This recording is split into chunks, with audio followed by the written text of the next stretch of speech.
Puri art of living पक्षरु पवित्र सावित्री अमावास्या अवसर में किन्नर सेवार आयोजन करा जायतिला। गुरु प्रदीप साहू और गीता जेमांग तत्वावधान में ध्यान करा सहित समस्त किन्नरों को नूतन वस्त्र एवं फल प्रदान करा जायतिला। किन्नर समाजर मां देवकी मां 25 रु ऊर्ध्व किन्नर एथिरे जोग देइथिले। जिला संयोजक ब्रजकिशोर साहू नेतृत्व में डाक्टर शुभेन्दु महांती, अरुण महांती, प्रवीण महांती, संघमित्रा महांती, टुगुली पात्र, सुनील जेना, सुचिस्मिता महांती, नमिता पट्टनायक, सस्मिता पात्र और प्रमोदिनी सिन्हा समेत अन्य प्रमुख सदस्य उपस्थित थिले। ए कार्यक्रम को परिचालना करथिले सत्यनारायण साहू और देवराज दास।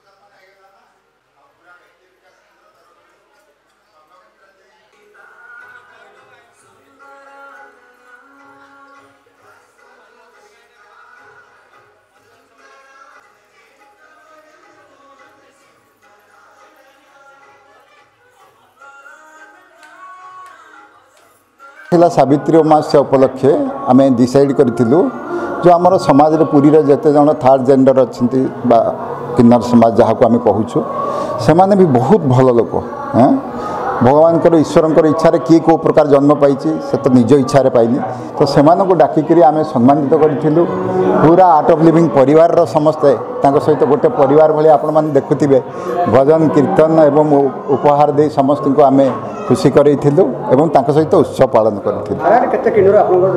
पाखापाखि 25 जन आसते आमर पाखापाखि 25-30 जन डिभोटी आसते आज 50 जनकर समारोह होता है तो समस्त एकासाथी उत्सव पालन करते।